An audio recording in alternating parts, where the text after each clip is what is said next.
to season 1, episode 6 of Next Question Now. As those of you who have been participating for a while now know, this is a live magazine style discussion where we bring passionate and thoughtful speakers together to talk about today's most timely and interesting topics. My name is Leah Roundtree, and I'm extremely grateful to have the opportunity to host this series, not only so that I get to meet some pretty interesting guests, but also our involvement with you, our guests, and our community members and attendees has really been phenomenal. Before we begin, though, I would like to recognize the very important support that we get from Peterson Capital, who are supporting and co-producing and presenting this series. They're very driven to help bring different perspectives into the world, looking at macro trends as well as market context.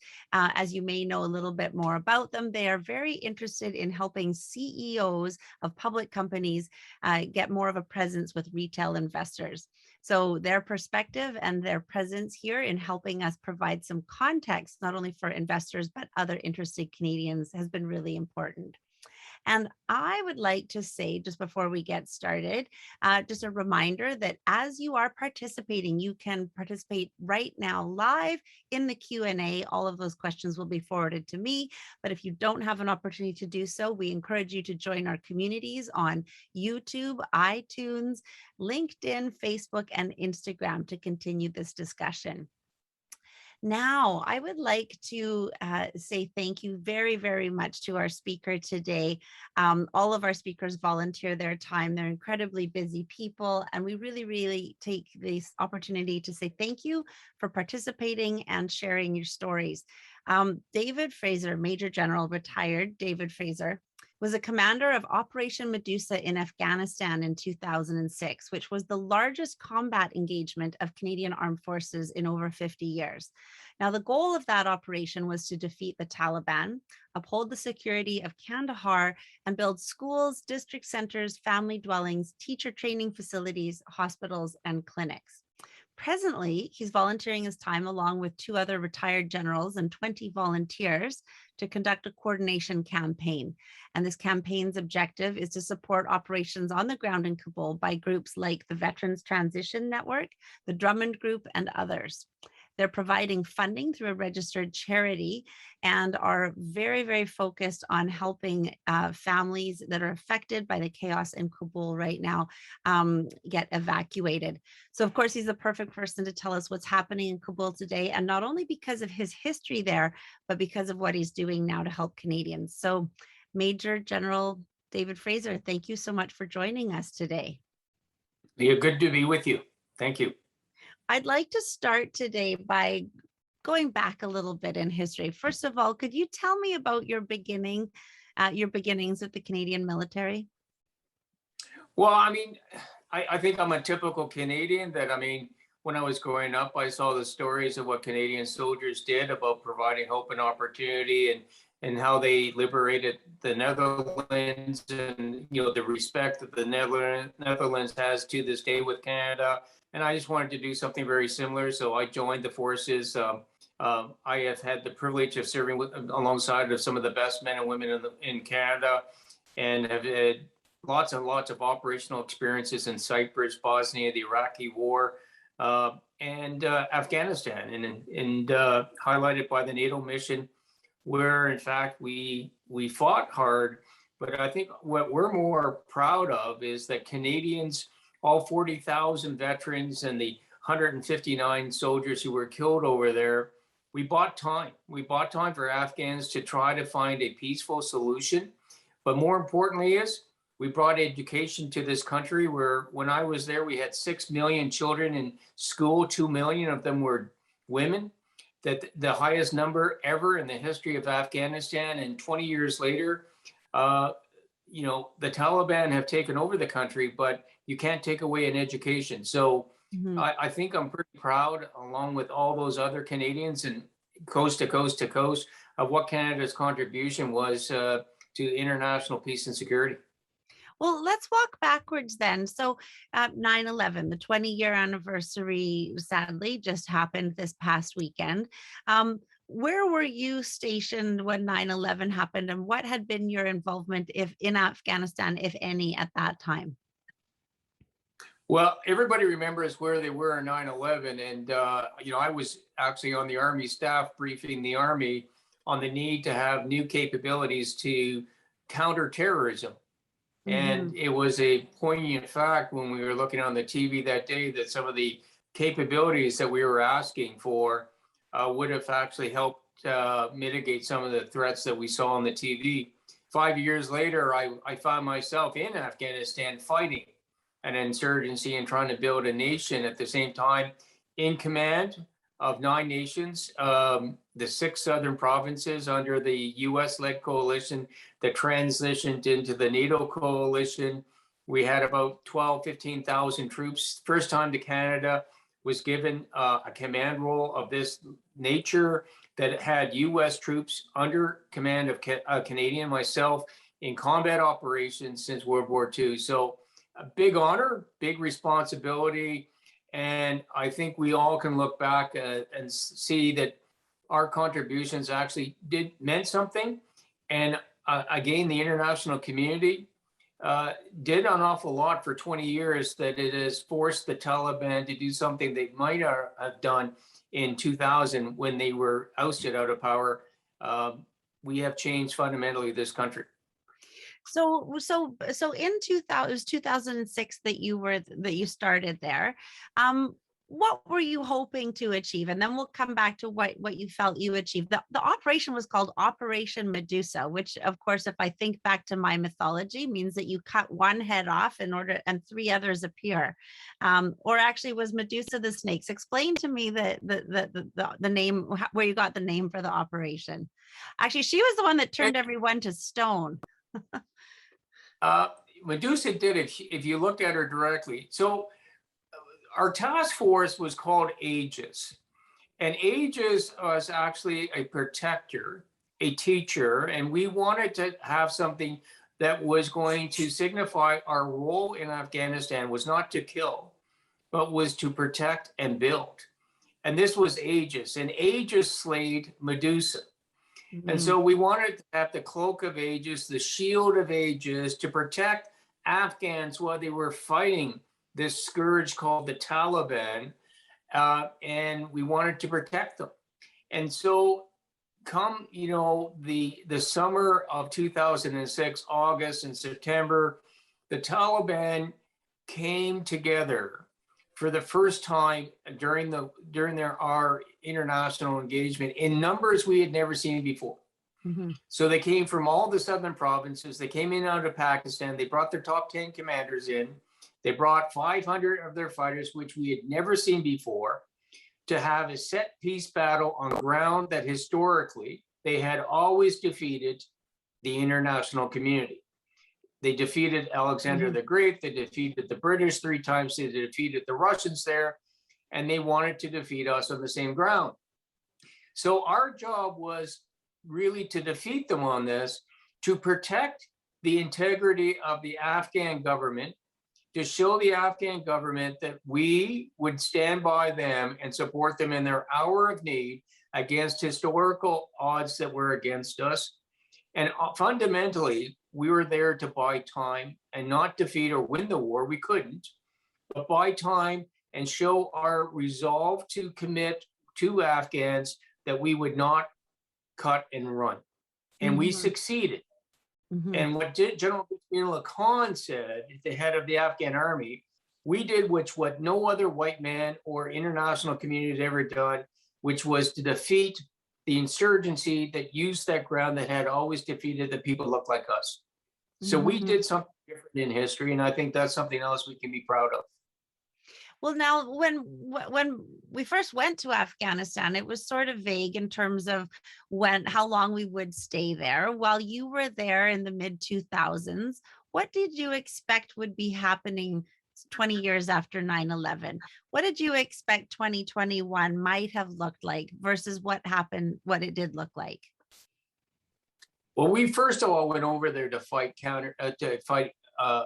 terrorism. Al-Qaeda came and attacked out of Afghanistan, attacked us in the West.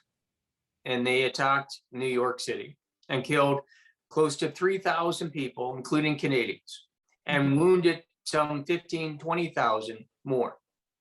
So we went over there to fight the terrorist group that came after us. While we went there, the mission expanded to fight a counterinsurgency called the Taliban and to build a nation at the same time.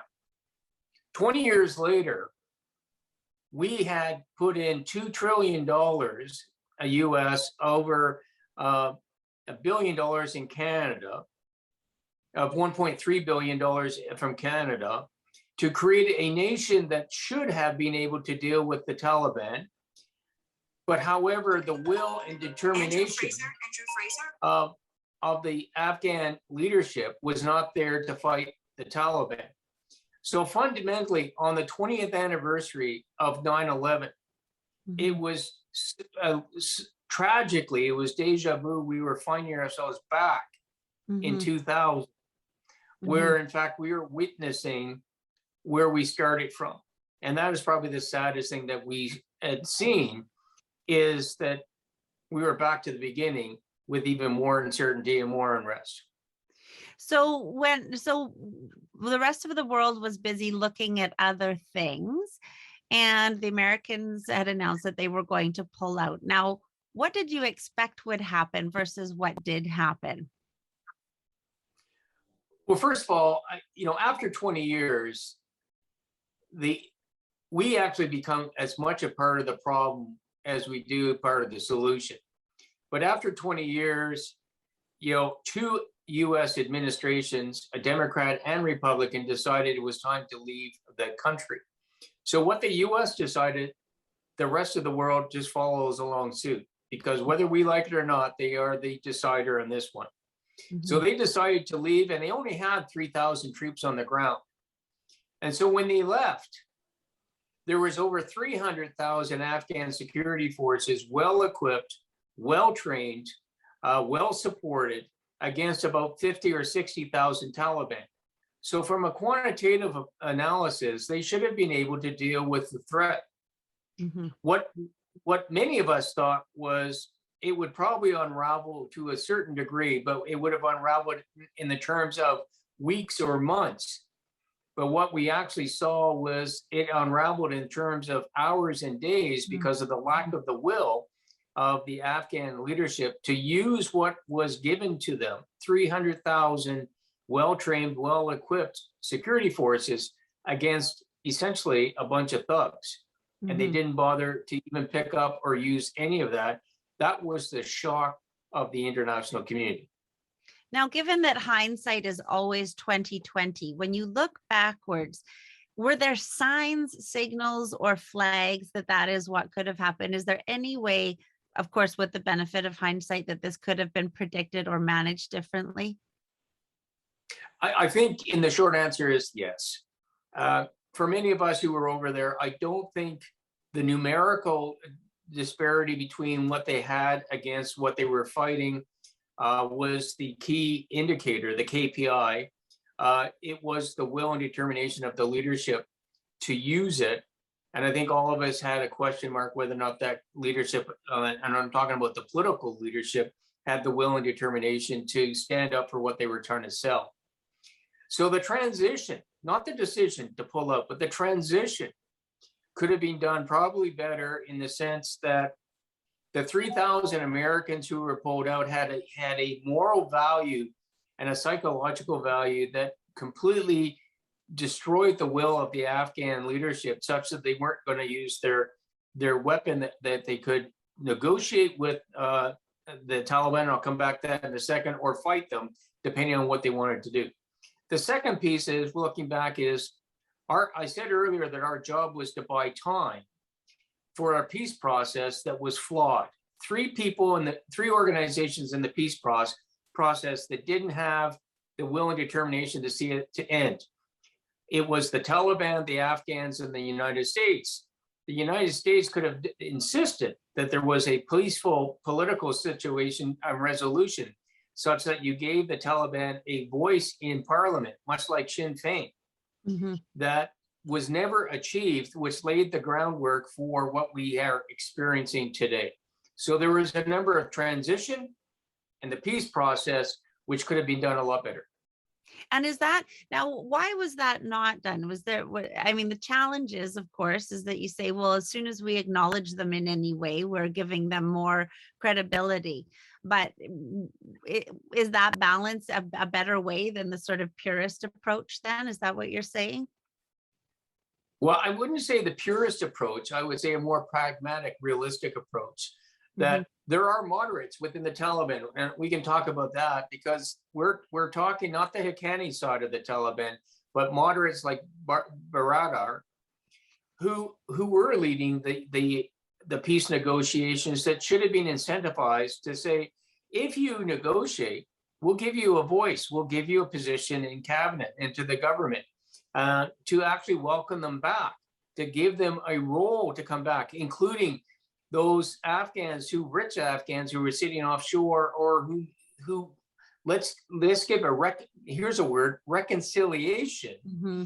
of past sins, to come back and to rebuild the country using your own capital instead of our tax dollars.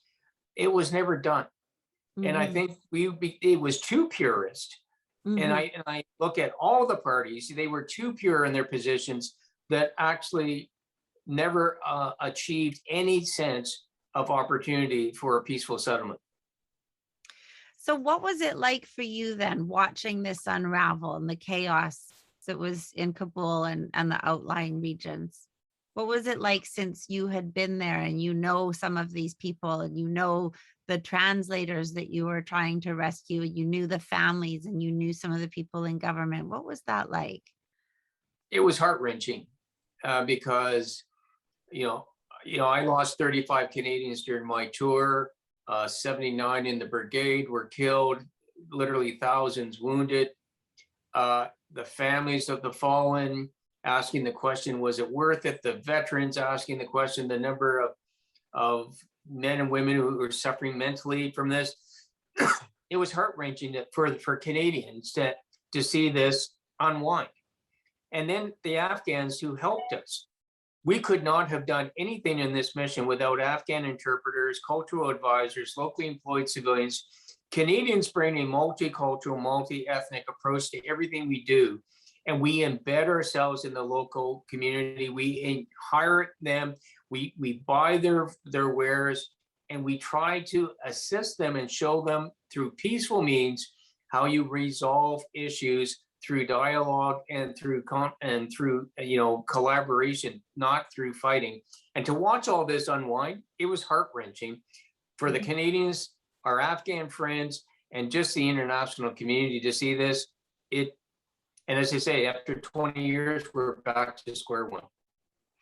And so you had mentioned at the beginning, though, that, there was a lot of good that was done, and education was a big component of that. So does it feel like square one, or are some things still in advance, but some things are worse off? Where does that I balance out?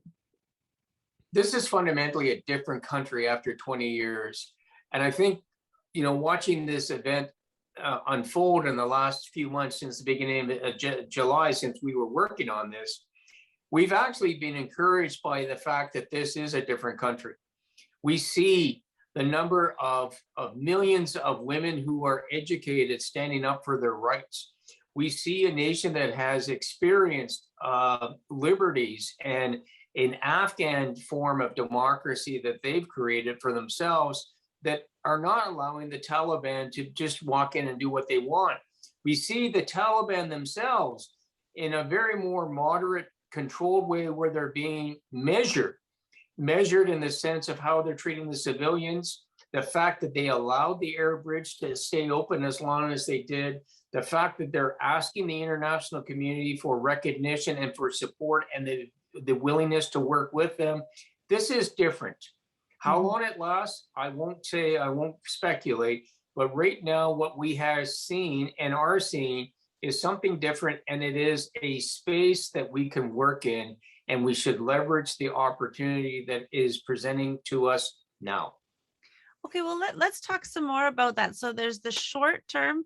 I mean, it's out of the news cycle now. It's September 15th, and sadly, we've moved on to other things like the Canadian election and COVID and whatnot, but there's still a lot of people that are trapped in Kabul. So let's talk about the short term and the medium term in terms of what's happening right now. What is your role in that?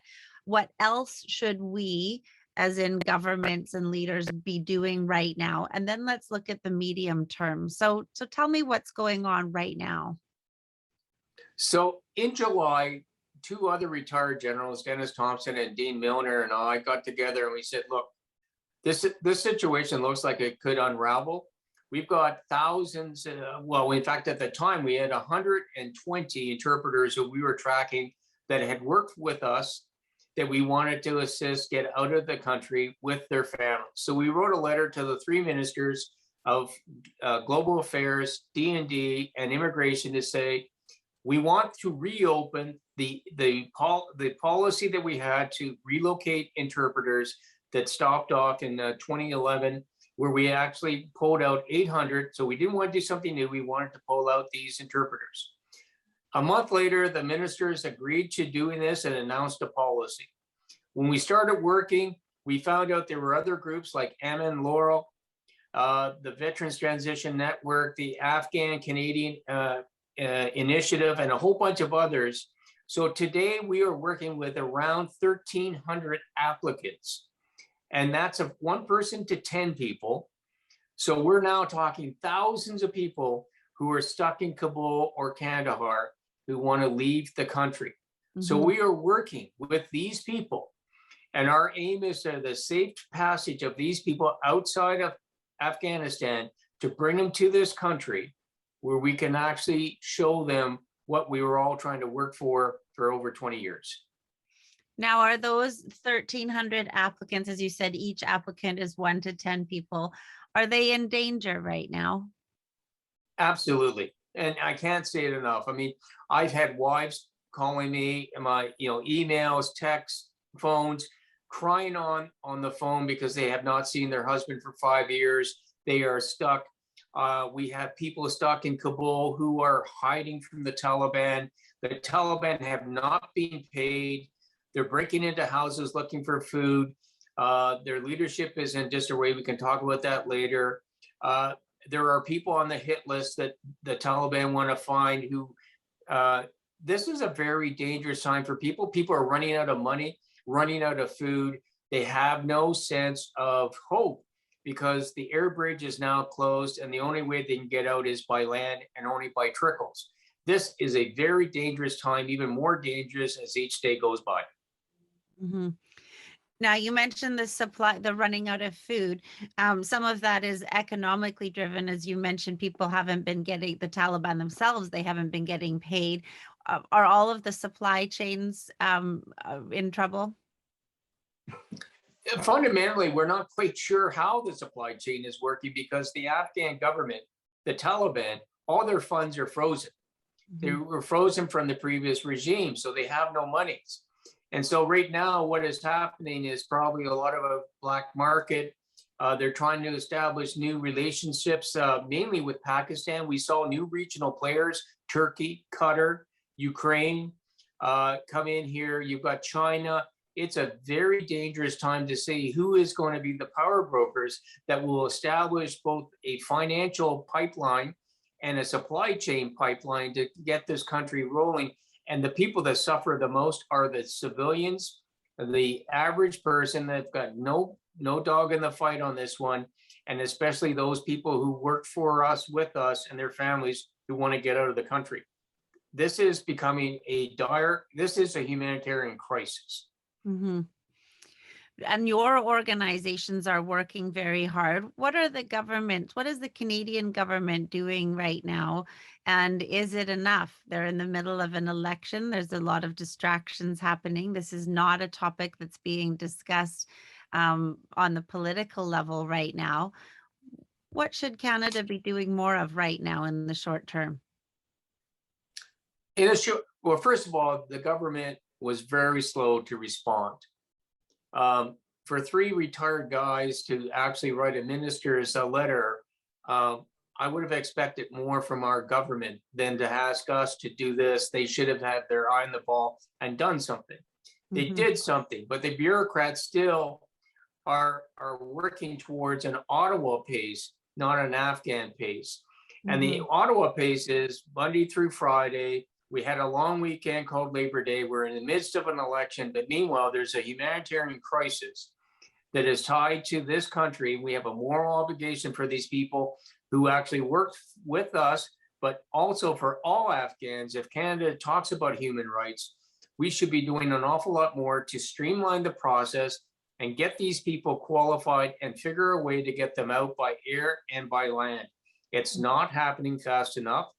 A lot of groups who are getting no public funding are doing it only by private means, like the Veterans Transition Network and Laura are spending $20,000 a day, about $20 per person a day, to house, feed, protect, and transport people from where they are to outside of the country. And we are now having to start doing similar operations in countries like Pakistan when they get across there, until such time as they can be processed by Canadian bureaucrats to get flown back here to this country. It's just happening way too slowly.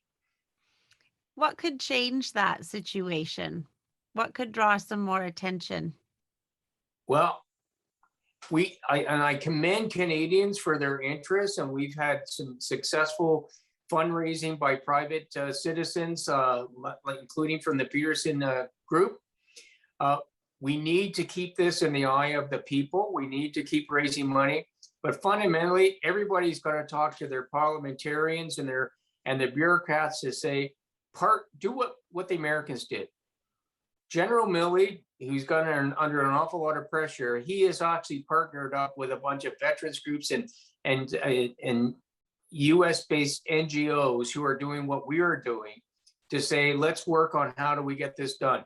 We've asked the government several times to partner up with the Veterans Transition Network and other groups to actually work together to help mitigate this humanitarian crisis, because we've got eyes on the ground and Canada doesn't have eyes on the ground. We are all working towards the same end, which is a safe passage of these Afghans out of the country and to this country, Canada.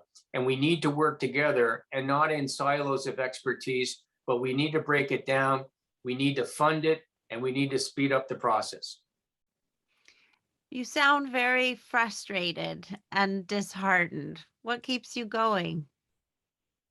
I'm not disheartened. I am frustrated, like everyone, because there are innocent people that are suffering through no fault of their own. And we as a G7, G8 nation can do an awful lot more. We've done great work, but it's not up to the Canadian standard. There is so much more work to be done. And just the fact that we have an election does not mean that we don't have to slow down the efforts. This is all hands on deck. And if I can go back and just tell you a story that when we were overseas and we started having casualties, which we knew we were going to get, and it's the hardest thing when we had those 35 Canadians, great Canadians, had their lives taken away from them in the prime of their life. They didn't give their lives, they had them taken. And to watch Canadians line the highway from Trenton up to Toronto and rename that Highway of Heroes, that was the generosity and the caring of Canadians to do the right thing by paying their respects from the first soldier that came back, and to this day, Canadians know what right looks like. And all we are doing is asking Canadians to do right and what it means to be Canadian about caring for the other person. Well, let's put our weight behind this and let's get the bureaucracy sorted out. Let's speed it up. Let's throw a few dollars at this thing and let's get these people out of the country and let the Taliban figure out what they want to do afterwards. Well, let's talk about that next. So what do you think the Taliban is going to do in the midterm? How do you see this unfolding? Well, there's a huge fight that's now going on inside the Taliban. In the last week or so, we have seen the Haqqani sect actually fighting the more moderates. And a few of the Taliban leadership have actually disappeared. And we don't know where they are. Baradar has disappeared. and the Haqqani group are pushing ahead. That is a concern and should be a concern for all of us. And here's why it's a concern. It actually sets and creates the conditions where terrorist groups like ISIS-K, Al-Qaeda, other terrorist groups can come in and find sanctuary in Afghanistan where they can train, they can rest, and they can project their terrorist activities around the world. So that goes back to where we were 20 years ago. In a weak country like Afghanistan is right now, that is a huge concern about what happens to terrorism. The other thing is the role of Pakistan. For the first time, we saw the commander of ISI, Pakistani intelligence, show up in Kabul. He doesn't show his face at all, but he is now reorganizing the Afghan government in lines that will support and be aligned with Pakistan. That should be a concern because they were supporting the Taliban throughout the time we were there. Then there is the role of China. What is China going to do? There's $2 trillion worth of resources in Afghanistan, and China needs resources. And then there were the new regional players, Qatar, Turkey, the Ukraine, that have now been there. Because of what Pakistan has done coming in, they pushed out Qatar. Where is Turkey right now in their role vis-a-vis the rest of NATO? So in this area, which has always been difficult to govern, we are seeing more destabilization and more concern that gives opportunities for terrorist organization. The situation today is very, very uncertain, and it could lead to civil war and regional conflict because of all the players who have different agendas, and there's no overarching governing body. And this is because the Taliban are not homogeneous, and they're having a hard time setting up a government. So if we're to look at those two trajectories, and if they're happening perhaps concurrently, first of all, let's go back to the terrorism angle. What is the capacity right now for within the country for another major act of terrorism? How far off are we from a potential 9/11 happening again here in the West, outside of the country? Well, I can't answer, are we off to a 9/11, but the one thing about ISIS and Al-Qaeda, they have shown their resiliency to stay alive as a philosophy. You can kill the fighter, but you can't kill the movement. Mm-hmm. And the one thing about these terrorist groups, they are very good on social networks and brainwashing men and women, and many of them without hope and opportunity, or even including people in the West, to do their bidding. And I think also if you add in what COVID has done and the fatigue that all of us have vis-a-vis COVID and the mental tiredness we have because of COVID, is an opportunity for terrorist organizations like Al-Qaeda and ISIS-K to try to sell their philosophy to people who are tired to do despicable and crazy things, so that their terrorist ideology will carry on. That really concerns me today and tomorrow. Now, how much focus would you say is happening on potential building capacity for more terrorist activities outside the West, if in fact the focus is sort of looking at the imploding a potential civil struggle within the country? So what you're going to see, and we've already seen it, ISIS-K attacked the Abbey Gate during the air bridge, which was the terrorist organization just attacking essentially the Taliban and the international community. They don't care about what's going on. They will be taking targets of opportunity and finding sanctuary where there is no governance structure. They're opportunistic. And all these terrorist cells and groups, we should be concerned in a weakened country of finding abilities to hide where they are now, where we can find them and get them, that they will be able to grow, get stronger, rest up to carry on their terrorist activities around the world. This is an existential threat to all of us, and we need to address it. So let's take a look at that then, just as we look to wrap up our discussion. So what is our ongoing role and responsibility here in the West to Afghanistan, to the people there, and ultimately to our own security? I think first and foremost, we should be looking for regional stability. Afghanistan has always been an area where wars have been fought. It's a crossroads between the East and the West, simplistically. So how do we achieve regional stability given the current situation? The West and the international community still has an awful lot that the Taliban need, and it's called resources.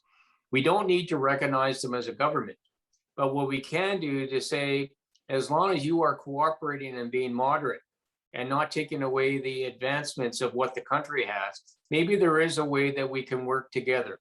First and foremost, let's mitigate the humanitarian crisis and let those people who want to leave the country leave.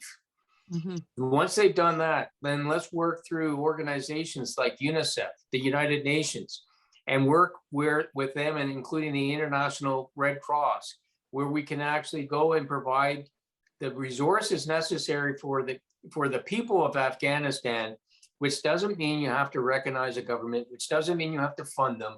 We can actually push it down programs that's going to help the country. Education, infrastructure, whatever the case, food, to help out people while they go and figure out what they have to do. So I think there are lots of measures that we can do to try to mitigate this. It's not going to be as easy as it was when there was the Islamic Republic of Afghanistan. But at the same time, we can't wash our hands and walk away, which opens up the door to all the things we've just talked about. In order to do that, do we need to go back to a military presence there, peacekeeping presence?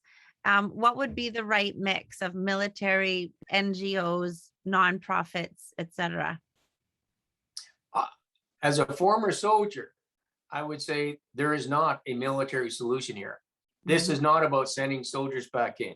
It is about sending NGOs in. It's about sending the UN in.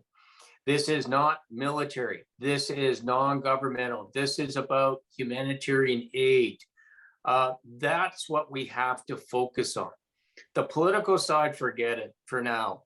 But there is so much more that we can do that's not going to raise the dander of the Taliban by putting military in. But we can go off and still go after and attack out the terrorists, because tangentially that will help the Taliban.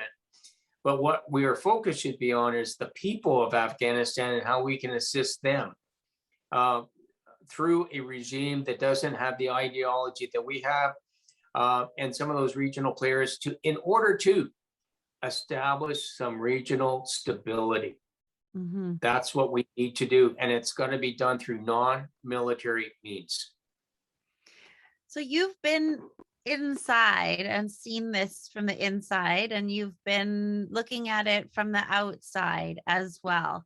Is there any long-term solution or long-term way out of this ideological divide that we've had for thousands of years and that we could project that may never end? Do you see there being an end?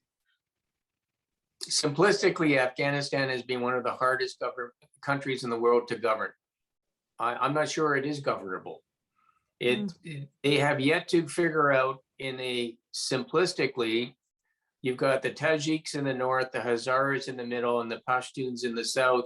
It is still a tribal country. Mm-hmm. And the moral authority lot rests with the tribes. The resources are the federal side of the house. But this country has proven complexity that has befuddled the West forever. Mm-hmm. And I think there is no short-term or long-term solution other than they're going to have to figure out themselves. But for the regional stability, we've got to keep enough of humanitarian aid going into this country such that it doesn't turn into a complete, uncontrolled civil war that pulls in the regional players to sort out their own strategic interests. We've got to prevent that. And I think that's where NGOs and humanitarian support can just keep this from exploding. Thank you. Thank you for that. Well, that's not hopeful in terms of an easy answer. I appreciate the nuance and really understanding how much more of a challenge it really is. But before we wrap up, we have a large audience here for our show, both live audience as well as our community that listens to all of our recordings. So this is your opportunity. Tell us more about the organizations that you're working with and how people could get involved and how they could help. So, Lee, thank you very much. I mean, if people who are watching this want to save lives, and I mean that sincerely, if you want to save lives, you can donate and go on to the Veterans Transition Network, and it's www.vtncanada.org. vtncanada.org. It's a Canadian-based charity that gives charitable receipts. 100% of your donation will go to the program that will go directly to Afghanistan and now into Pakistan to support housing, food, transportation, and security for these people who are trying to get out of the country. If you want to go and support the resettlement of Afghans who actually come to this country, then go to the True Patriot Love website, and there's a special donation there for those charities from coast to coast to coast. They're designed to support the resettlement of Afghans. We are only doing this because we are Canadians and we want to help those who helped us. There is nothing more that we want to do than just to provide help. And these two organizations will either help them in country or help them when they get back here, and Canadians will do the rest. But if anybody wants to support, go there. If you can't, then share that, link with somebody else who might be able to help, because your support and telling people this great story of what Canadians are doing, helping out those people in time of need, that's all we ask.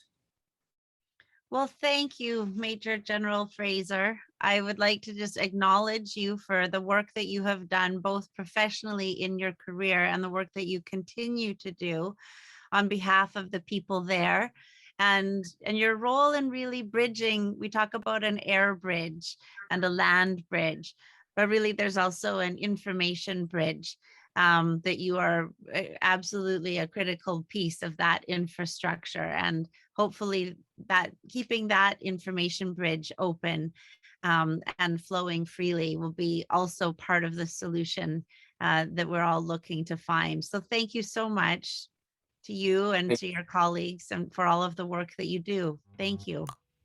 Thank you for having us. Look forward to following up.